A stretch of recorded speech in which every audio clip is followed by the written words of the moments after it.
What has been learned in those years?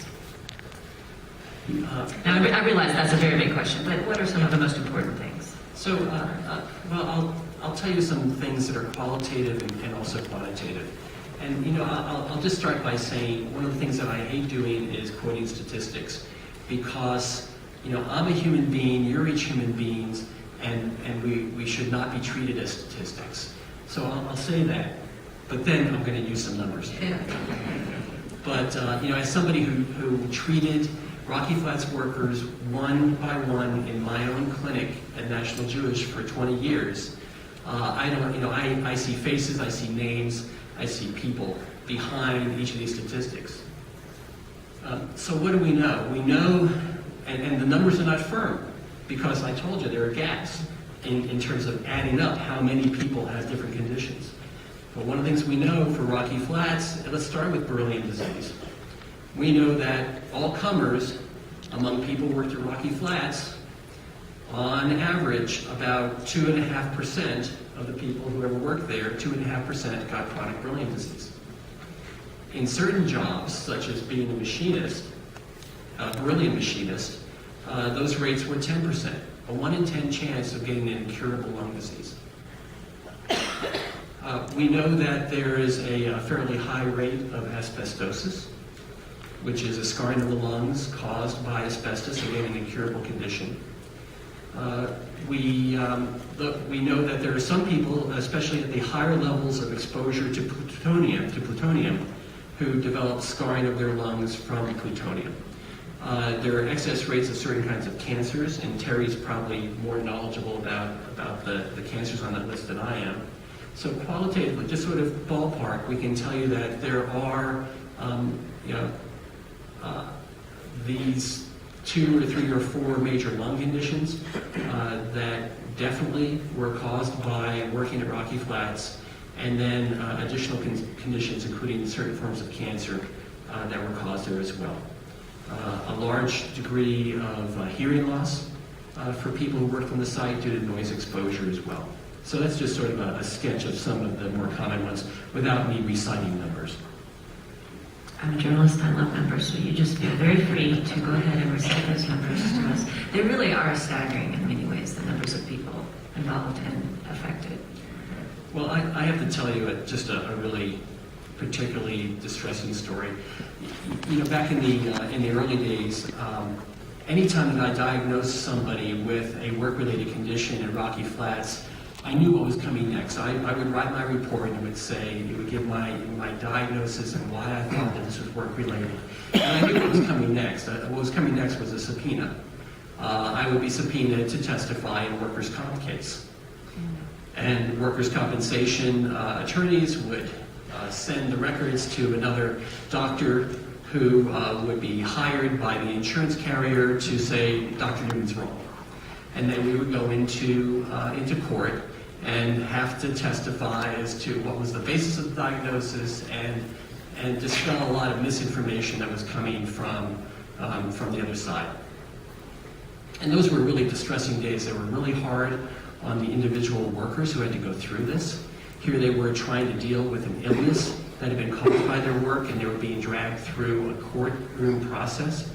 Very distressing. If any of you have ever spent any time in a courtroom, you know how stressful that can be. But you know, one of the most striking moments for me was in a deposition being asked by an attorney, well, Dr. Newman, isn't it true that only about up to 10% of workers exposed to beryllium ever get beryllium disease? And I said, well, yes, that's true. And I won't tell you which company he was representing, but what he said was, well, wouldn't you say then that the company I represent is doing a pretty good job because 90% of the workers aren't getting this disease? 90% aren't getting it. I said, well, let me put it this way. Imagine that I'm starting a company and I'd like you to come work for me. And I'm going to pay you well, but I feel like I should tell you that there's a 1 in 10 chance that by working for me, you're going to get an incurable lung disease. Would you please sign here and you can start tomorrow? Well, that lawyer was furious, right? He wasn't about to sign onto a job that could cause him a 1 in 10 chance of an incurable lung disease. Going back to how you diagnose chronic familial disease, I have the sense that that has changed over time. I'm familiar with the lavage. Does that still happen? Maybe you want to explain what that is and then tell us what it. Sure. So in the early days, to diagnose brilliant disease, we had to come up with some rock-solid ways of proving whether somebody really had that disease or not. Because if you go back to my story about Willie, his disease was being mistaken for another disease. So we needed to have criteria. We needed to have really good tests. And the tests that we used included a fairly invasive test called a bronchoscopy, where we numb up your nose and your throat, we give you some medicine to relax you, and then we put a tube in your nose and down into your lung. And in there we do what's called a lavage. We wash a little section of lung to get the cells out of the lung, and then we can test those cells for whether they have that fingerprint reaction, whether those immune cells react to beryllium. So we were doing a fair number of fairly invasive tests to absolutely prove that people had brilliant disease or that they didn't. Over time, with medical advances, we've gotten better at finding ways to not have to do so many of those tests, because that's a fairly invasive test. It's done as an outpatient, but it's still, it's an uncomfortable thing to go through. With the development of CAT scans, we got a lot of experience in identifying what does brilliant disease look like on a CAT scan. So even though it's comes with some radiation exposure from having the CAT scan, it's less invasive than doing a bronchoscopy. We still do bronchoscopies today with lavage, not as many as we used to. As we gain more information, and even for the Department of Labor program, we've helped set criteria where you don't absolutely have to put everybody through an invasive lung test to make that diagnosis. So we're not doing as many of those tests as we used to. I should mention that the other thing that we did in the early days was we were enrolling people in research studies. They knew it, they were consenting to it, and in fact some of my heroes are the workers from Rocky Flats who were those brilliant machinists who agreed to go through repeated bronchoscopies just to advance medical science, just so that we would know better how to treat and how to diagnose that condition. And there were some of the workers from Rocky Flats who went through 4, 5, 6 bronchoscopies every year or every 2 years for research, just in order to help us get answers to questions for the future workers.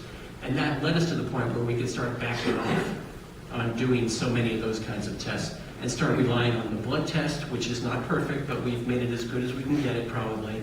So rely on the blood test and rely on chest x-rays, CAT scans, and breathing tests, things that are a little bit easier to do on people's bodies. So do you know, does the Department of Labor accept that then as the evidence that someone deserves compensation because of CBD? Yes, it's not as airtight if you don't have a lavage, but you can get compensated without having a lavage test done. And Terrie, you can probably corroborate if I'm right on that. Yeah, the lung lavage is only one of the criteria set out by the legislation. And again, this is complicated. If someone was diagnosed with chronic related disease before 1993, Congress set forth those 5 criteria, 3 out of the 5 that the claimant must meet. And it includes pulmonary function test, lung x-rays, the blood work, lavage, biopsies. Post-1993, the criteria is a positive, and I believe it's just one positive LPT result, the blood test that Dr. Newman was talking about. And then another one of the 5 criteria. The lung lavage is only one of the criteria. There is lung x-rays, CAT scans, pulmonary function test. What I've been hearing from the advocates and authorized representatives is that the Department of Labor is actually requiring a lung lavage, that fully invasive test, in order to be approved for chronic beryllium disease. That's what I've been hearing. Yeah, I can't comment on whether that's true or not. Okay. But I can tell you that there are many people who I could diagnose today with chronic brain disease without having to take them through a lavage, because we've learned enough to know what other information can substitute for having a lavage. Well, Dr. Newman, I would like to invite you to maybe a meeting with the Department of Labor at some point in the future. I'm sure they miss me. One of the things that I do is I'm a founding member of the Alliance of Nuclear Worker Advocacy groups, and some of those members have formed a shadow board to the Department of Labor until Congress decides to create a board. And the lung lavage issue is one of our top priorities. We've gone to Department of Labor a couple of times over this issue. And So this board would the board, unofficially try to oversee what the Department of Labor... we're a citizens board, yes, and it's purely volunteer. We're not funded. We do have a little cup on our table for donations. But we have been monitoring Department of Labor's implementation of Part E and the lung Part B for a number of years. And they're always respectful. They always respond to our concerns. But to my knowledge, I don't think there's more than a handful of issues that we've brought to them as advocates that they've corrected. And the Presidential Advisory Board would make them respond and be accountable to their implementation of this program.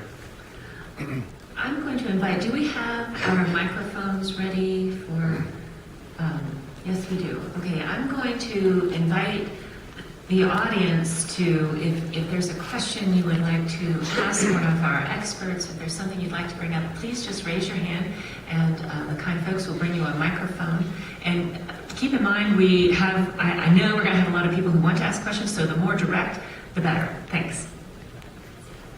Well, I don't know how direct this is. I'm Don Basso, a former Rocky Flats worker. I started in 1956 through 1991.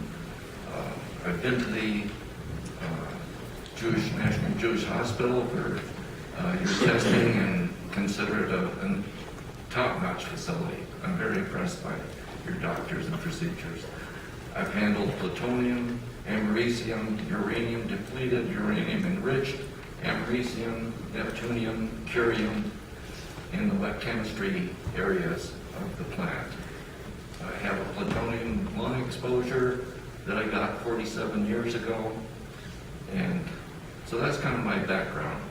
I've always been interested in Rocky Flats health, so I've done cursory reading, asked questions, and so I have two questions. There was a report done in 2003, and this was sponsored by Colorado Health Sciences Center, Colorado Department of Health, NIOSH, and the summary of that report, and this was some 16,303 Rocky Flats workers.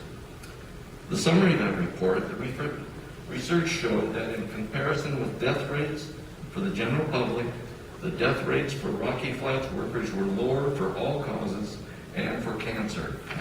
There's another report by Dr. George Volz of Los Alamos of the 26th most contaminated plutonium workers in the Manhattan Project. So this was a 50-year study.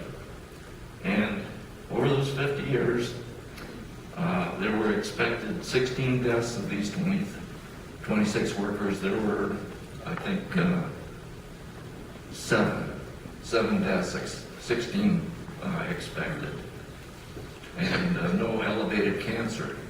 So anyway, relating to those statistics, how do you respond to that? Yeah, you want me to take that? Yes, please. Yeah, thank you for those questions. The first study, there probably is an explanation for why the death rates, the mortality rates, were lower for the Rocky Flats workers than the general population. And it's something that in epidemiology and research we refer to as the healthy worker effect. If you weren't fit, or if you had a health condition that might be aggravated by your job, you probably had a tendency to quit that job. And so the people who remained on the job tended over time to probably be healthier and fitter than the general population of Colorado. So it basically, we know this happens in a lot of industries. The healthiest workers stay in hazardous jobs, and people who are unhealthy workers who may be getting problems related to their job will leave those jobs. And so when you do a study where you examine the health of the people who are working at a plant, you're missing the people who quit the job. So that's one of the explanations, potential explanations for that finding. The George Bolt study was a study of, they took the group of workers at Los Alamos who had the highest body burdens, in particular lung burdens, of plutonium. And they followed them, as you said, for over 50 years. That was what we call a descriptive study. They basically just brought them back and just sort of checked on their health every couple of years and wrote a paper every 5 years on them. We took a somewhat different approach. I had a Rocky Flats worker who we had screened him, and at the time I think it was Dr. Joe Furman was the medical director out at Rocky Flats at the time, had sent him in to see me, not because he looked like he had beryllium disease, his blood tests were all normal, but he had a terrible looking chest x-ray. He sent him in to see me, and I did all the tests I could to figure out whether he had beryllium disease or not. And I thought I had taken a really thorough history of what he had been exposed to. And it was the last visit I had with him, and he said, I said, after all these tests, open lung biopsy, all these really invasive tests, I said, you've got this pattern of disease, but I don't know what caused it. And then at that point he said, well, could it have something to do with that plutonium accident that I was in at Rocky Flats? Which he had neglected to tell me about, and I it's my fault that I didn't ask him. And I said to him, well, I don't know. Let me go look. And I started looking in the scientific literature, and all I could find about plutonium and people developing a scarring lung disease was this case series from Los Alamos.